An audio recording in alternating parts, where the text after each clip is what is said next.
Hey folks, it's Ray with Taste Radio. Right now I'm honored to be with the one and only Bill Moses, the founder and CEO of Flying Embers. Bill, how are you? Doing well, thanks. How are you? I'm doing great. So we first had you on Taste Radio back in June of 2017. Obviously, a lot has been going on for you personally and with Flying Embers since. You are, as I mentioned, the founder and CEO of Flying Embers.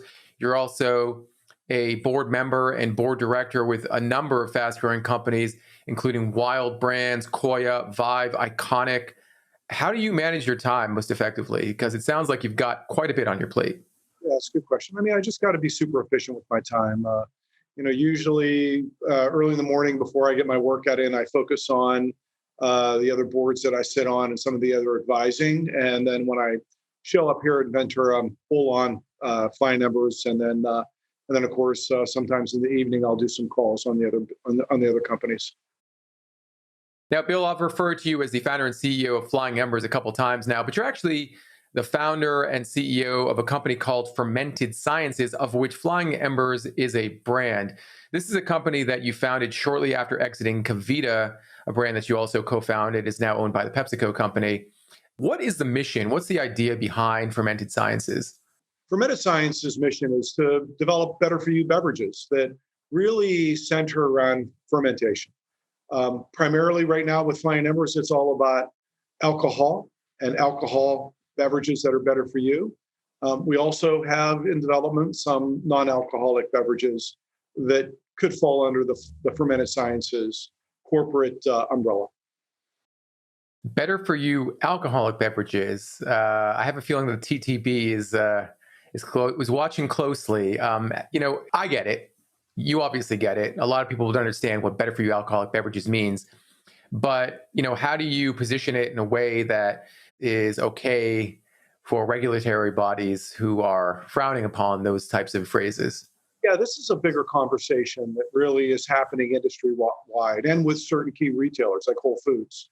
Could alcohol really be better for you? And I think there's two different camps that enter the conversation, each with their own narratives, which is that there's nothing about alcohol that's better for you at all, and therefore it's considered a junk food. Or in moderate use, alcohol has been clinically proven to have better for you attributes, whether you look at wine or hard kombucha, or even just regular alcohol itself in its purest, least adulterated form. So at the end of the day, how we frame and say and talk about alcohol as being better for you is really at the ground zero of how this category is going to develop or not, straight up. And so that's a very relevant question.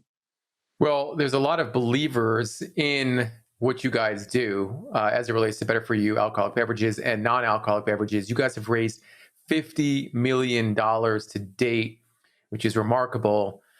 Going back to KeVita, how did your experience with KeVita in raising money for that company impact your perspective on capital needs for Fermented Sciences? Because, with KeVita, it was so much more a capital efficient business. Being a non-al, not really going into the DSD sort of network, going, through the traditional UNFI, KE, and retailer direct sort of model. It required a lot less capital, and insofar as that particular capitalization plan, it was much simpler, much easier, much faster to scale. In the adult beverage space, where you have to go through the three-tier system, you have to forward spend across the country with your sales force in order to really become a national player, which may be why so few alcohol brands really start off with a national footprint. In fact, it's only a selected few craft breweries that eventually make it on a national scale for that very reason. It's capital intensive.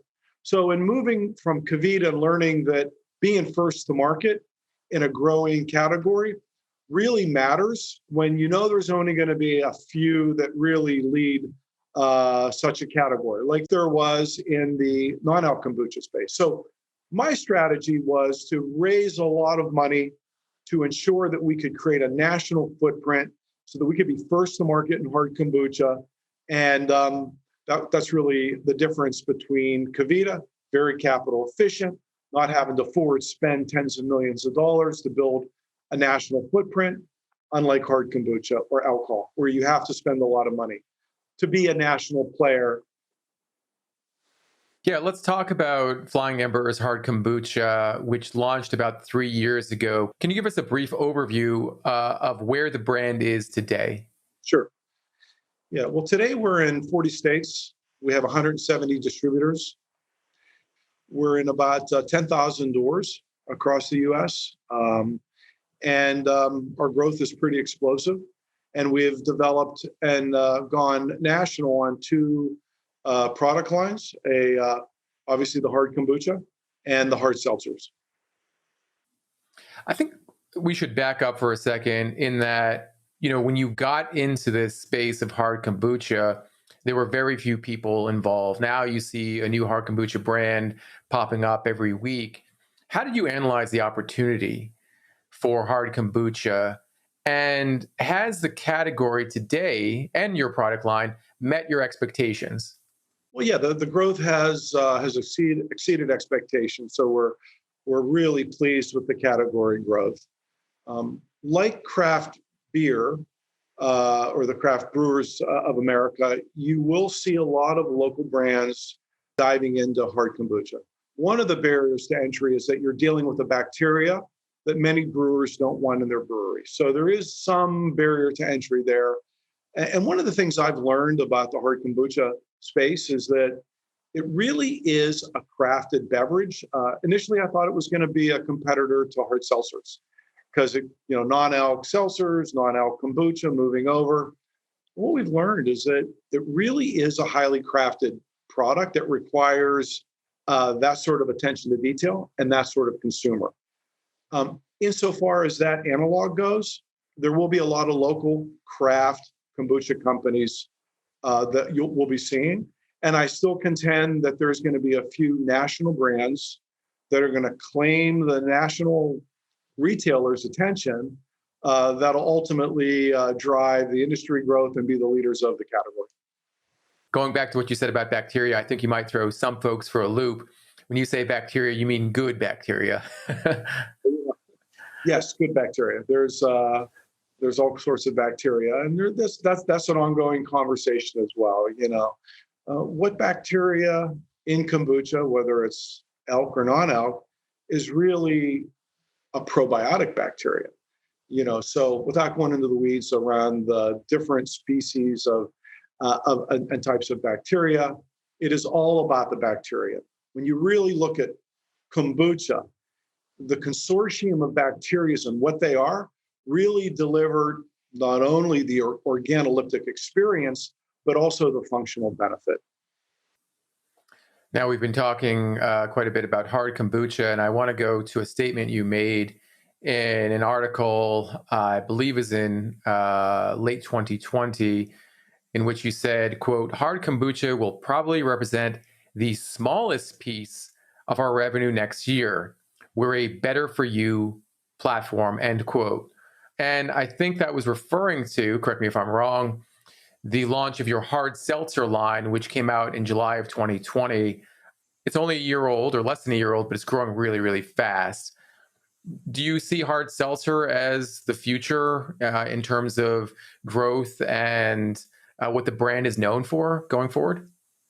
I would say it's going to be known for that. I think the hard kombucha is really going to be a most important segment as it develops and evolves. I will say that shoppers today and across all beverages are really looking for brands that represent quality, craftsmanship, and flavor. And we're going to be best in class in each of those primary drivers of any consumer experience. So as it relates to that thread is going to run through all of our lines, and it runs through the hard seltzer and the hard kombucha line. Which one ultimately becomes the dominant driver is still in question. Our seltzers are coming on strong. They represent, I would say, about a third of our overall business, but growing really quickly. Yeah, growing really quickly. Right now, we're the number 20 hard seltzer in the US, and there's hundreds launched. And we've carved out this super premium niche. I think you can also say that hard kombucha is also super premium when you're looking at, $14.95 for a 6-pack across the leading brands. So again, high quality, super premium is a place where better for you elk and non-elk beverages are going to live and grow. And there's a lot of opportunity across many categories that we're going to be involved with. So it seems like you have a little bit of a good kind of a problem because you have a leading brand in the hard kombucha space, and you have a brand that's doing really well in a hot competitive category in hard seltzer. But there is a conundrum. How do you adequately and effectively balance the resources between the two lines so that both are equally tended to and receive the kind of resources they need to succeed on the market? Great question. Oftentimes, I'm involved board a discussion as well. Well, first off, they're all called Flying Embers. So we start there with one brand. Unlike many other beverage companies, especially in the alcohol space, they have different brands for different categories of beverages. We've taken a different approach where what we stand for is universal across all our categories. So it's one master brand. So that helps whenever we put an ad out that's a family brand, that's dealing with Flying Embers. We know that we could get value out of that, whether it's hard kombucha or hard seltzer. The other thing that's really, call it dumb luck or great planning, is that the hard kombucha and the hard seltzers, when you put them together on display, it really creates what we're calling the power of the pair, which we're seeing 2 and 3x lift from a single category line display. And so what we're seeing is that this particular consumer, when they're going to shelf or to a display, when they're looking at the organic, when they're looking at the better for you attributes, the overall quality and the brand umbrella, they're buying one of each and complementing their day part usage occasion with each of them. So, it's definitely been a challenge to understand how we allocate dollars, marketing dollars, across the two lines. And it's made it much simpler in our marketing spend, having a master brand and having the two of them marketed together at point of sale. That's been very helpful for us. It's interesting to find out that people are drinking hard kombucha and hard seltzer. You would think that they were two distinct customers. Then you add to the mix beer and Kombucha Bubbly, both of which are part of the Flying Embers portfolio as well. So what do we know about the better for you consumer, right? The first thing is they want quality of ingredients. So I think when you look at what the thread is between all of them, high quality ingredients, again, better for you sort of profile, whether it's Gen Z, Millennial, Gen Xers, they all, this particular class of buyer, check that box. They also want really the best organoleptics. Check that box. I think what you've seen in the bifurcation of different categories across the alcohol space is that they were all very different and they're very polarizing, whether it's a high gluten based, high caloric, double IPA, or whether it was a hard seltzer, or whether it was a canned cocktail that had 20 grams of sugar in it. Sure, those are all different categories, different consumers, different price points.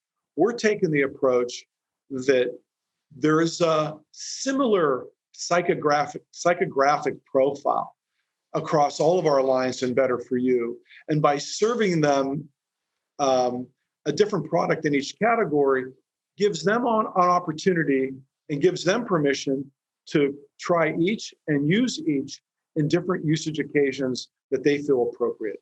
So it is a big leap of, I don't know, you could say faith, that we could target a similar audience or consumer across 3 different very product lines, all with a common denominator of being better for you around macros, and other aspects of quality. Bill, you told me that when Flying Embers started out, beer was going to be a very important part of what you guys do. And now it seems to be sort of third in line in terms of your focus, or at least where it stands in the portfolio currently. Why the delay, and where do you see it going from here? Yeah, good question. Yeah, beer was definitely a big part of our business plan early on, and it still is. I think, two things. One was hard seltzer hard kombucha was always, part of it and primary. And then we became very opportunistic when we made some hard seltzers and we saw that category take off. There needs to be a big unlock in beer for it to begin to regain shelf space that it's losing to seltzers and other FMBs. And that unlock is something that we're working on. And the unlock goes something like this. It's got low macros. It's got really crafty, neat, on-trend hero ingredients, botanicals. It tastes great. It's got some shelf life, and it's full flavored. What we're seeing right now in the beer better for you category is that there's a lot of beers that are winning on macros, but aren't winning on flavor. They're not winning on craftsmanship.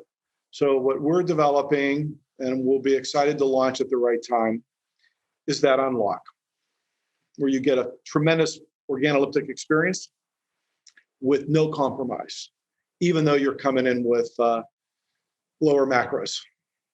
So we have that sort of in the pipeline, and we could bring that to market.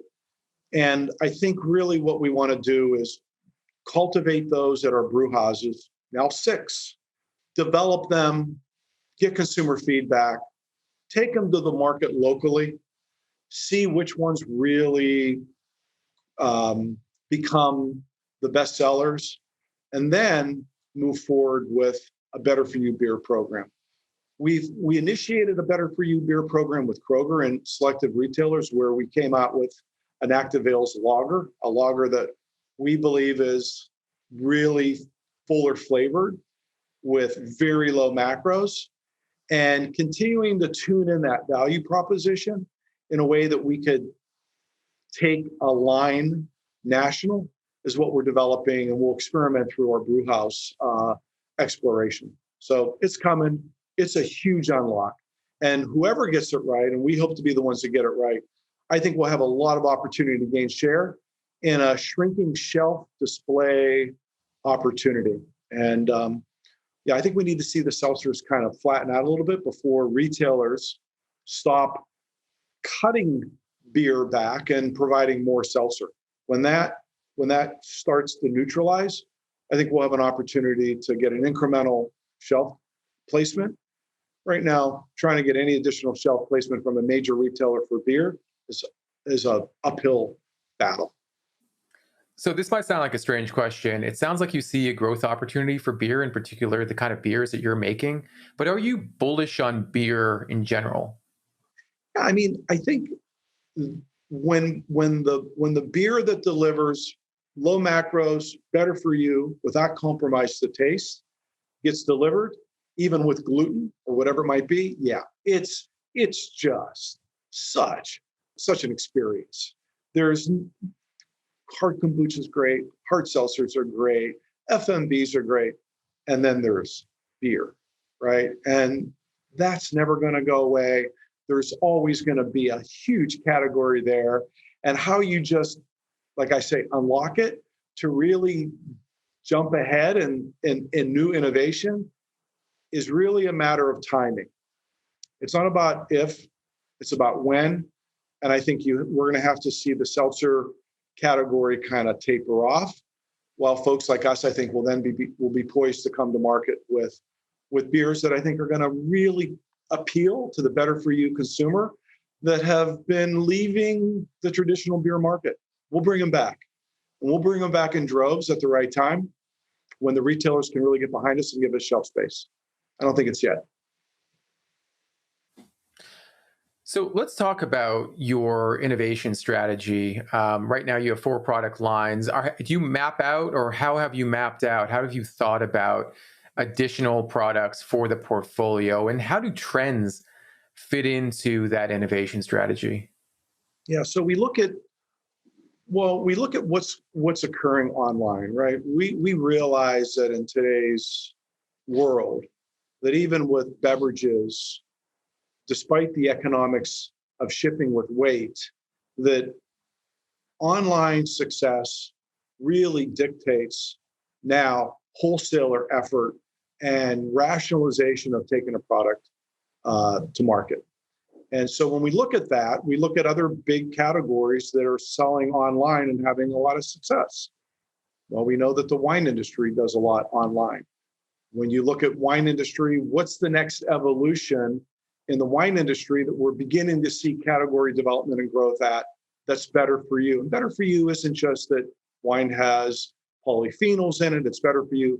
But where does the wine market go when they're looking at low macros? One of the things I want to say, table stakes in the fast growth hard seltzer and fast growth hard kombucha categories starts with macros.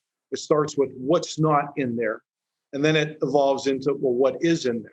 So what's not in there needs to be sugar, calories, and carbs, and mostly sugar and carbs. So when you look at the wine industry, you look at the opportunity there, you look at what's developing, we have found that there's some opportunities potentially in a subsegment of the wine industry that could be super, super exciting when it comes to meeting the needs of consumers in what they want currently. And that's going to be the wine spritzer. So we'll be announcing probably sometime this summer the launch of our wine spritzers, which again is wine-based, low macros, but also a lot of better for you aspects, and of course, certified organic.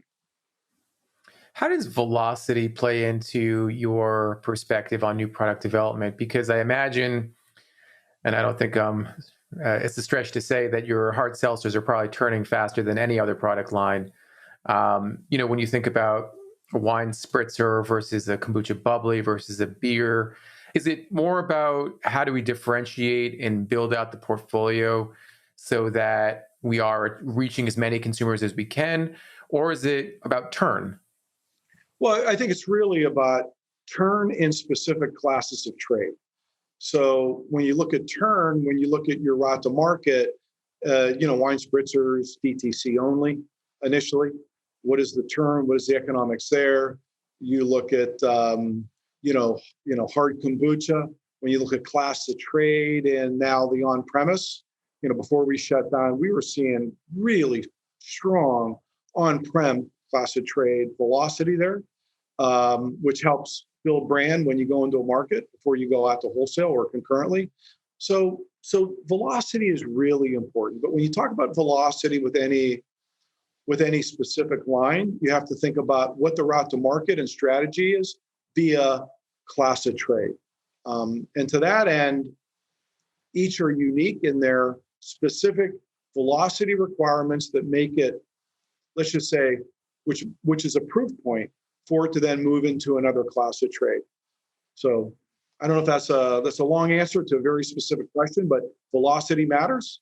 Velocity matters in your route to market and in specifically the class of trade that is the proof point in any new product line launch. Yeah, let's extend this a little bit further. I'm trying to think about when you say the power of the pair, where those products are merchandised, in what retail channels. And I imagine that your retail matrix is something that you think about quite often because you can go to a lot of places, especially nowadays. You can sell your products in a lot of different retail channels. So how do you think about that matrix, and how do you do it in a way that keeps your distribution partners happy? I think keeping our distribution, our wholesalers happy is really the operative here, right? Because ultimately they don't want to carry a lot of SKUs and they only have so much bandwidth or focus with your brand. So as it relates to that, we really qualify our target list to make sure that our wholesaler has a discrete view on exactly where we want to be with the shelf standards that we're trying to achieve so that we can actually build an effective brand block in any given retailer specifically. So what's that mean? That means that whenever we do incentives, we really bifurcate the seltzers from the kombuchas and what will eventually be the beers. We really make sure that that when they're focused in getting placements, it's the right qualified placements, and it's the right shelf, and it's the right product line. The one place where we bring the two together is when we incentivize our wholesalers on a display program. On a display program, we bring them both together. We will not incentivize or pay out if our wholesaler gets just a kombucha display or a seltzer display. For the most part, there are some exceptions, especially if a retailer has a programmatic that they're going on one or the other. But in packaged liquor and any sort of other sort of authorized chain biz, we make sure that that one incentive is where they come together. Other than that, they're very discreet and very focused, not only on the lines, not only on the shelf standards, but also on the qualified target account list, whether it be on-premise, independent packaged liquor, or chain. Are you personally involved in conversations with your wholesale partners? Because again, I imagine that relationship, and as you pointed out, that those relationships are so critical to your business. Yes, it's one of the big learnings I had. At KeVita, I had a great partner, co-founder Robert Adams, who really owned the relationship with UNFI and KeVita, but there wasn't much of a relationship. Whether you went on Clearview or not on UNFI was a decision point. But ultimately, the relationship in non-alc is really with the retailer. You did your pricing, you did your price promotions, your discounting, all with the retailer. In the alcohol space, it's all with the distributor. And there's many distributors. And all of them have a particular way they want to work. And it really is, excuse the euphemism, really is an old boy network. So, at my sort of life stage and professional life stage, I didn't think that I would be spending so much time with so many distributors. And yet I'm having to do that. And it's really been the biggest surprise of this company, of my experience, is how much you really have to get the wholesalers to believe in your brand and to really work hard for you, when otherwise they really only want to focus on White Claw, Truly, Michelob, whatever it might be that's putting the real money in their pockets. It requires working personal relationships. So yeah, it's been way different and way more work. Yeah. So I'm imagining, well, pre-pandemic anyway, steak dinners, lots of red wine, baseball games, things like that. I think that's pretty much it, right? You have to really speak their language, and really, I think what's most important to them is that there's a bullshit meter that they have. They're all pretty much, I don't want to say they're street guys, but they really know the rules of the street, right? And you got to go in being real, being humble, and really showing them that you're thinking about their business, not only your own, because that's important for them. So when you came in and said, "Hey, I'm the co-founder of KeVita. I ran the company, for several years. We had a great exit." How much did that matter to folks like that? Yeah, no, I think it mattered. I think having success in a non-alc category that you're bringing into an alc category obviously validated the line, the product line. And I think just knowing that when you transact a company like Pepsi, that they know that the amount of rigor and due diligence and how we had to meet certain criteria meant that I run an operation that's pretty buttoned up, and they want people that are buttoned up, not fly by night. So it really gave us a boost for sure. They also want hot brands, and you have a hot brand on your hands. How do you maintain the pace that you're currently on? How do you surpass the pace that you're currently on? Because again, being the number 20 hard seltzer in the country, a handful of months since launch is amazing. Yeah, it's I think the biggest challenge for the company, the organization is really continuing to hire leadership roles, and making sure they're the right leader. I oftentimes, when you're moving so fast, you've got to fill a hole. And there's a lot of analogies on, the human soul being a hole or hiring a hole in the organization. If you hire too fast and you don't develop it, you hire you hire you may not hire the best person for the job. And one of the things that I think I've done in the past was hire quickly and find that it wasn't the right fit, not the right fit for them or the right fit for us for good reason. So the biggest challenge in growing a brand that's, it's growing 500-600% year over year, 40% month over month, is really resourcing up quickly and properly. And getting that right means continued success. Getting that wrong means challenge to continue success. And that's where we are right now. That's my biggest challenge in growing fast. Well, people are certainly a big part of that equation. Hiring the right people, as you pointed out, very important. But from every entrepreneur that I've spoken with, or nearly every entrepreneur that I've spoken with, they'll tell me about culture and they'll tell me about what they're looking for in terms of mindset.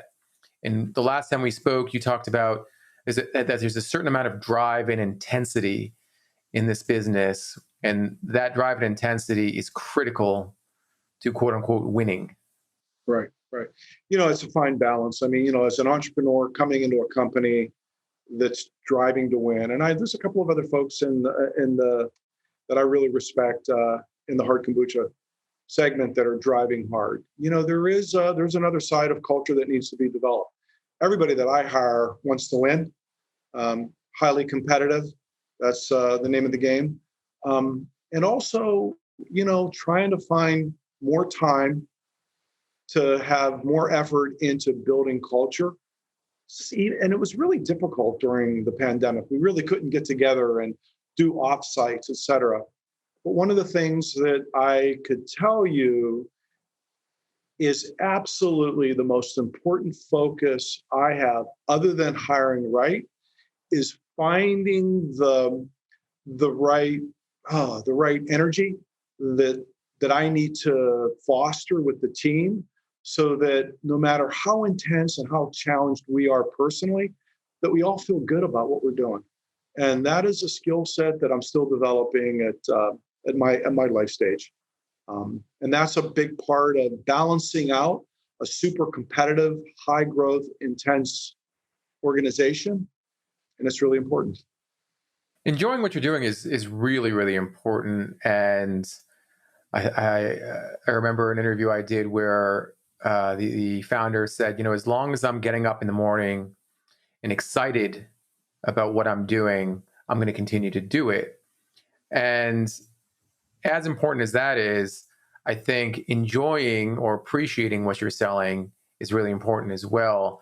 And creating a product that has broad appeal is another important part of this. I think one of the quotes that really, really stood out to me the last time we spoke was that Flying Embers, or you in looking at the opportunity for Flying Embers, said that we want to create the least polarizing liquid, or we want to have the least polarizing liquid. Can you explain what that means? I think I get it, but for folks who are not sure what I'm talking about, can you explain that? Sure. I mean, so when we formulate a product, we want it to be the best, but the best is really subjective, right? I mean, you look at all of our competitors, and even the ALK or non-ALK space, it's everybody has the best for a particular target audience, or a particular audience that really wants something that's yeasty or big and bold or light and lively, right? So the best is subjective.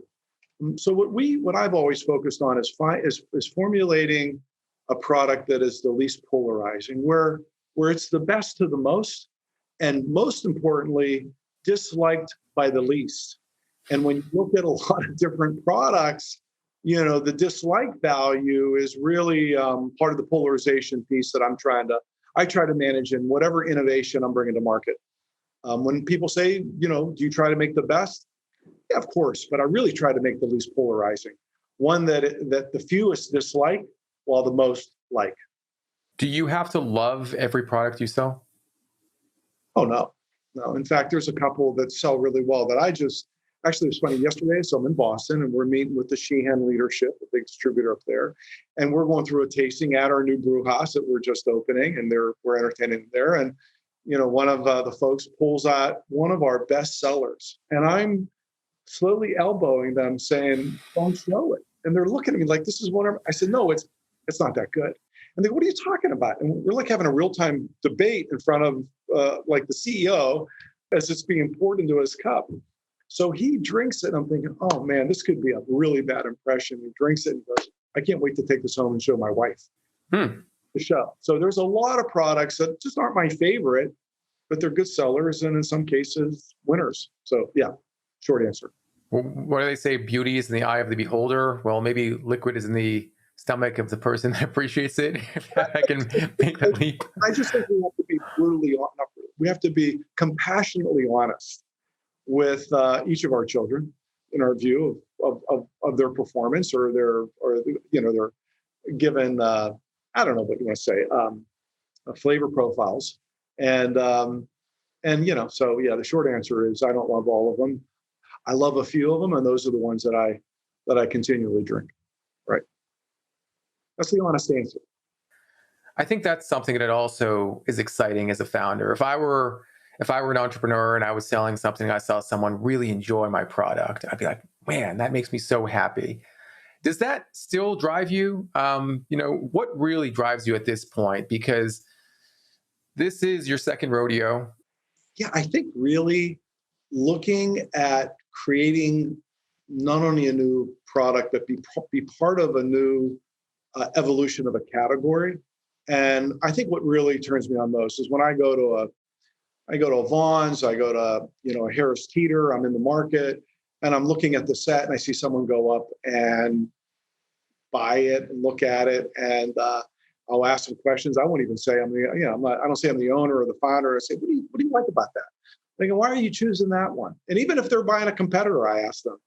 And really getting their enthusiasm and excitement about something new and different that they really resonate with, and they really know that it's a better choice. I don't know, man. It's like I said, it's a particular turn on for me that makes me say, man, that's cool. I'm into that. I'm into this. I'm into that. And so, yeah, that's what drives me right now. Yeah, and I can imagine, again, that is a point of pride. Though you did say the last time we spoke, this is your last rodeo. You're done after this. Yeah, I did, didn't I? No, for sure. I mean, I think for sure I'm done. I'm not going to be, I'm certainly not going to join any more boards or, I think, spreading myself thin like I've done in the past is, that's there's not a lot of enough return for me. I thought about going into, doing what some of my friends have done, like Mark Rampolla and others, to sit on a fund. And, I don't know if that's really me either, even though I have an investment banking background and I love doing that. I think I might have one more in me. I might have one that a non-alc that I'm sort of percolating on. And whenever this matriculates, I may take that to market. But I will not be the CEO. I definitely will be like executive chair, sit on top of it, and have someone else drive it day to day, because that's a commitment. In non-alc, interesting. I'm curious to find out what that is. Yeah, for me, there's two parts of stepping away. I think in a longer trajectory business development company like Embers, unlike KeVita, I think Embers it's just much more involved to get to a point of matriculation. I think when I get to a place where the leadership is built and the team is gelling, the innovation's set, we have established ourselves as a category, one of the category leaders, if not the leader. That'll be a time when I let go of control and find someone to actually run the day-to-day. I think when you let go of it as a company, really is dependent on so many factors. I think the first is when the team is ready to let go of it. Because one thing that I do, everyone's a shareholder in Flying Embers, Fermented Sciences, and everybody has a say in what the lifespan is of the company. And when do we really want to, if we're afforded the opportunity to sell it to a strategic, when will that be? And so I think as it relates to that, that's a very fluid sort of conversation that's very active at the board level and at the employee level. And that's a collective decision that's made collectively with unanimity at the right time. And that's unforeseen right now, but an expectation that I think we all have that eventually Flying Embers will be sold. I'm not GT, who I love and respect immensely. He builds it, he keeps it, he grows it, he keeps going. I want to keep moving and doing different things. And so, yeah.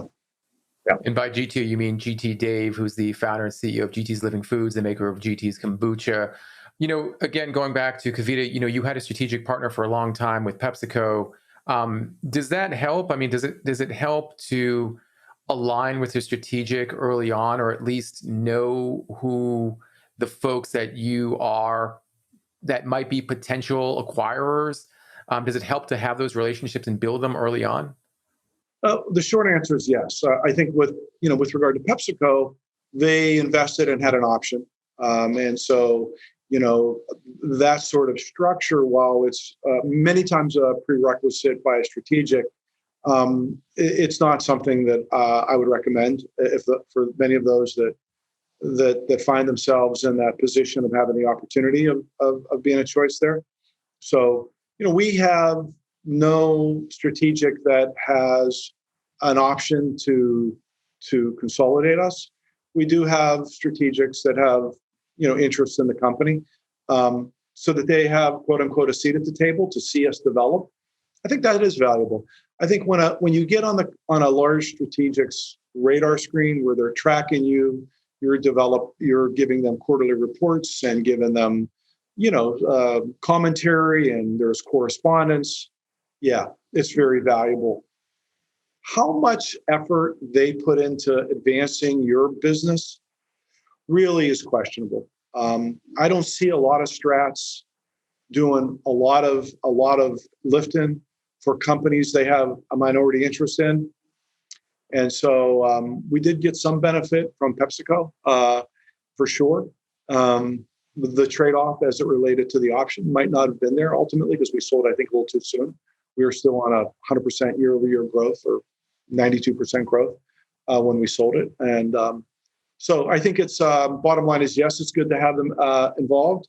Don't expect you're going to get a lot of heavy lifting, and do not give them an exclusive option to buy the company and take you out of the competitive landscape when you are ready to sell. That would be my recommendation. I mean, that's an interesting recommendation, and one that I think might surprise some folks, in that it's probably hard to ask for that. It's probably hard to keep a strategic at arm's length. Is there a tactful way to do it?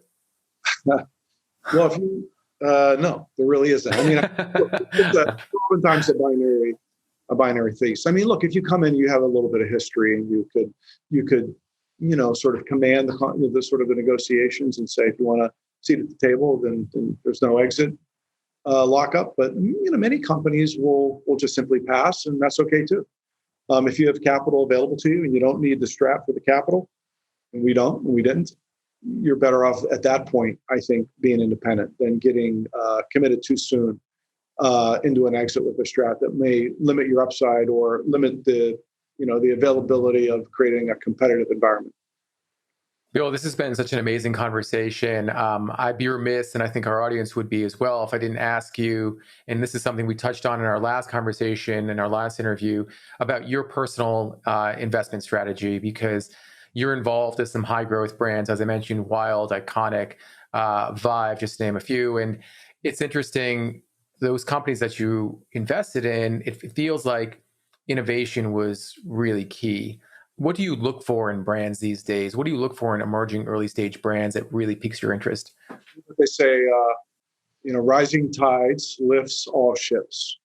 So you have to have a category that's growing. That's really important. You have to have a leader that you're confident can lead the business and grow the business, whether it's Chris Hunter at Koya, whether it's Billy at Iconic, whether it's Jason at Wild, whether it be Wyatt from Vive. These are leaders that can not only innovate, but can also have the attention to detail to make sure execution happens. This game of entrepreneurship, of coming out with new products, it's not only a category is growing, it's not only that you have great innovation, it's not only that you have money, but you have to have leadership that has a penchant for attention to detail and are executionally superlative. Because at the end of the day, a lot of brands with a lot of great innovation just doesn't get to where it needs to go because they don't have execution. They're not execution oriented. So that's what I look for. It sounds like you might be describing yourself. Yeah, are you looking for someone like yourself? Yeah, I think so. I get into the weeds. I have been said that I'm a bit of a micromanager at times. I didn't say that. I do. I have a tendency. I think one of my I think strengths is that I really understand how to knit things together from the bottom up, and so I oftentimes support and lend that hand across different departments. So I think that's really important. Yeah. Anyhow, indeed. As I mentioned, Bill, such a great conversation. I can't thank you enough for being so candid, open, and fun during this interview. I feel like people are going to get a lot out of it, and I have a feeling your LinkedIn box is going to get pretty full with messages after this is published. So I apologize for that, or maybe that's a good thing. I don't know. And Ray, it's always great being interviewed by you. I can always be assured that you're going to be asking some questions that normally I wouldn't answer. But for you, for some reason, you disarm me enough so that I, in fact, am open to a point of full transparency. So thank you. Well, I appreciate you saying that. And again, I appreciate you sharing it with us. It's really important. I think there are folks that are always asking us for advice, but we're not entrepreneurs. We can only open the door and share information that we've heard. It's really important for the community. And once again, Bill, thank you so much for taking the time. I know you're very busy, so this means a lot to me. Awesome. Thanks so much. Have a great day. Thank you.